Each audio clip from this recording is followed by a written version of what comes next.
Agora vamos falar de políticas públicas de agricultura urbana e periurbana. Esse conceito de políticas públicas é um conceito que tem a ver exatamente com a atuação da sociedade e a atuação dos governos. É preciso entender primeiro que a agricultura urbana e periurbana tem sido promovida como uma solução para um conjunto de problemas sociais, ambientais e econômicos enfrentados nas cidades pelos diversos órgãos internacionais, governos nacionais, locais e diversas organizações da sociedade civil. A agricultura urbana e periurbana tem sido defendida como solução de múltiplos problemas, pois além de ser uma atividade de geração de renda que pode promover a autonomia financeira e a qualidade de vida para processos de baixa renda, pode ser uma atividade que promove também economia nas compras alimentícias, saúde psicológica, promoção do convívio comunitário, bem como saúde alimentar, ao aproximar as pessoas do consumo de produtos orgânicos e naturais. Não existe uma definição única de agricultura urbana e periurbana. Contudo, existem diversos autores que debatem o tema.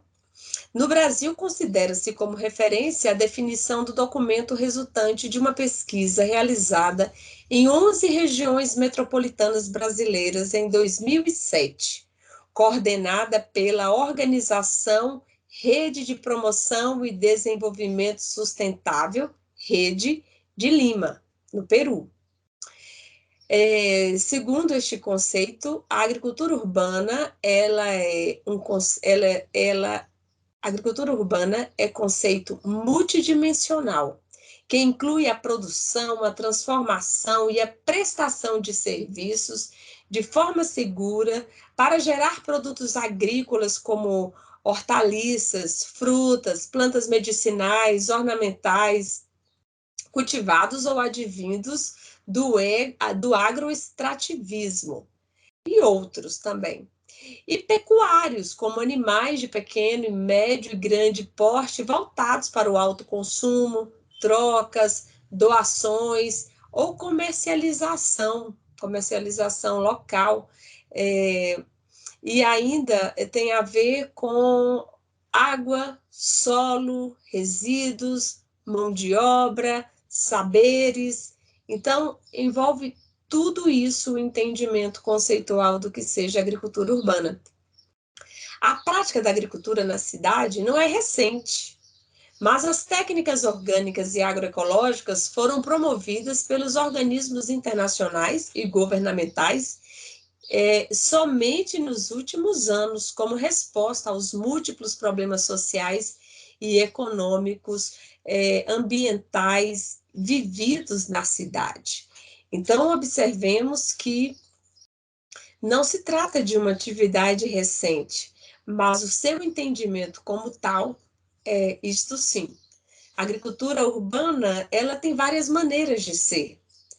As duas formas mais existentes e que é importante demarcar as suas diferenças têm a ver com a agricultura urbana de agroecologia ou orgânica.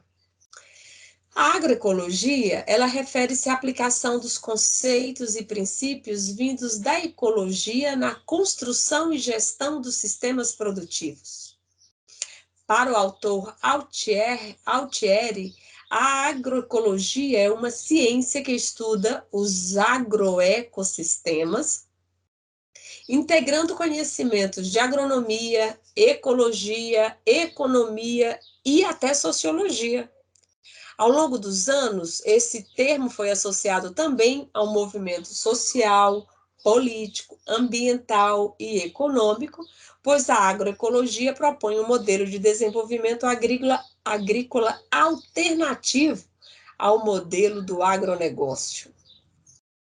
A agroecologia tem sutil, mas tem diferença da agricultura orgânica. A agricultura orgânica, ela refere-se a um sistema de produção que promove saúde dos solos, ecossistemas e também saúde das pessoas.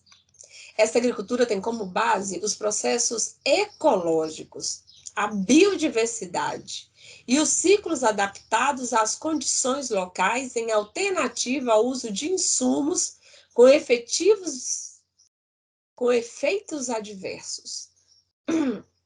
Bom, a produção orgânica ela pode ser certificada por organização de auditoria ou organização de controle social, OCS. Então, tem muitos produtos que ganham um poder de compra maior quando eles expõem essa certificação sobre os seus produtos. Já a agroecologia, conforme mencionado, é uma ciência de produção mais complexa que inclui práticas de ética social, ambiental e econômica, inserida em princípios da economia solidária e do comércio justo. A agricultura limpa diz respeito ao cultivo agrícola livre de agrotóxicos, também idêntico ao que a agricultura orgânica propõe, mas que necessariamente segue outros tipos de prescrições do método orgânico. Esses termos foram criados por órgãos de governos locais para reconhecer práticas de agricultura sem o uso de agrotóxico que não conseguem obter certificação orgânica e principalmente nos casos de agricultura em zonas urbanas que possuem uma série de restrições para obter o certificado orgânico. O Brasil é o país que mais utiliza agrotóxicos no mundo. Cerca de 20% do consumo mundial de agrotóxico, o que contabiliza, em média, 5,2 quilos de veneno por habitante ao ano. E que se destaca pela concentração de terras e cultivos de monocultura. Meu Deus, quanta coisa triste, né? Superconsumo de agrotóxico, concentração de terras e cultivo de monoculturas, um só tipo de cultivo em longas extensões de terra, provocando muitos danos aos ecossistemas que procuram outros tipos de alimento, porque nessa grande área da monocultura só vão encontrar a disponibilidade de determinados e limitados tipos de alimentação. No entanto, esse modelo produtivo tem sido responsável pela contaminação tóxica dos alimentos, devastação de florestas, empobrecimento dos solos e contaminação das águas subterrâneas, dos rios e até dos poços. Então, é realmente um tipo de agricultura que deverá ser superado em proporções cada vez maiores, seja pela agricultura urbana, seja pela agricultura urbana agroecológica ou orgânica. Por isso a importância de políticas públicas de sustentabilidade. A definição de política pública pode ser conceituada como a ação do Estado proveniente de processos de negociação. Então, é muito corriqueiro relacionar política pública com o Estado. Então, elas se fazem políticas públicas defendidas por vários autores, como uma medida, né, tomada pelo Estado, com seus fundamentos e com suas linhas de financiamento públicas. Essa definição foi formulada pela síntese e análise das diferentes conceituações sobre o seu significado. As políticas públicas passam, portanto, por caminhos entre negociações, tomadas de decisão, formulação e, por fim, a implementação quando ela vira realidade. Quando falamos que elas passam por caminhos de negociação, porque muitas delas, né, têm a ver com o que as pessoas já fazem e que passam a ser assumidos pelo Estado como política pública. Então, a definição do seu formato, do seu financiamento, de como que vai se estabelecer a sua prática, acaba trazendo a sociedade para a discussão e, portanto, para uma negociação desse formato. O governo federal considerou a agricultura urbana e periurbana como estratégia política para o combate à fome e a promoção da segurança alimentar em territórios urbanos e metropolitanos dentro da política do Ministério do Desenvolvimento Social. Há duas políticas federais que prevêem o formato da agricultura urbana e periurbana. A primeira delas, o Plano Nacional de Agroecologia e Produção Orgânica, conhecida pela sigla PLANAPO, vinculado ao Ministério do Desenvolvimento Agrário, o MDA. E a outra é o Programa de Agricultura Urbana e Periurbana vinculada ao Ministério do Desenvolvimento Social. Em 2004, o Ministério firmou convênio com o Estado do Paraná e 18 municípios do Estado da Bahia, Espírito Santo, Minas Gerais, Pará, Pernambuco, Rio de Janeiro, Rio Grande do Sul e São Paulo para apoiar o desenvolvimento de hortas comunitárias. Foram repassados 2,6 milhões para aquisição de equipamentos, adubos e sementes. Outro importante passo de política pública foi dado com a publicação em janeiro de 2006 das portarias 03 de 2006 e 04 também de 2006, que permitem a transferência de recursos federais pelo INCRA aos projetos de agricultura urbana em São Paulo. Foram implantados 12 centros de apoio para a agricultura urbana e periurbana para desenvolver seus projetos nas regiões metropolitanas. Os objetivos desses projetos eram estimular a produção orgânica de alimentos nas grandes cidades, aproveitando as áreas ociosas das regiões metropolitanas para promover o plantio de hortaliças, de ervas medicinais, aromáticas, plantas ornamentais, enfim, com a criação de pequenos animais e também a instalação de mini agroindústrias.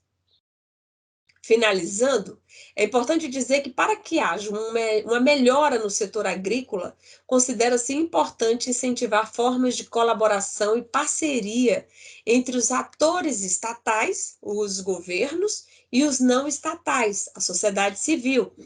Em primeiro lugar, seria importante que os atores estatais reconheçam as especificidades dos agricultores urbanos e periurbanos. É necessário que haja políticas públicas de investimento em infraestrutura. É necessário investir em condições estruturais, garantindo acesso à terra, aos recursos como água de reuso, água das chuvas, bem como a capacitação técnica para que haja avanços na agricultura urbana e periurbana. Aqui nós estamos fazendo essa capacitação técnica. Olhe quantos são vocês. E a multidão que está lá fora que também precisa fazer capacitação. Então, as políticas públicas devem incentivar, como essa política pública que vocês estão vivendo, né? Por fim, é importante dizer que a difusão e a divulgação dos resultados dessa experiência de agricultura urbana são cruciais para disseminar as importantes funções desempenhadas por esse modelo de agricultura, para que essas práticas sejam replicadas e proporcionem ganhos econômicos, sociais e ambientais também para outras comunidades e regiões. Por isso, viva a agricultura urbana e periurbana!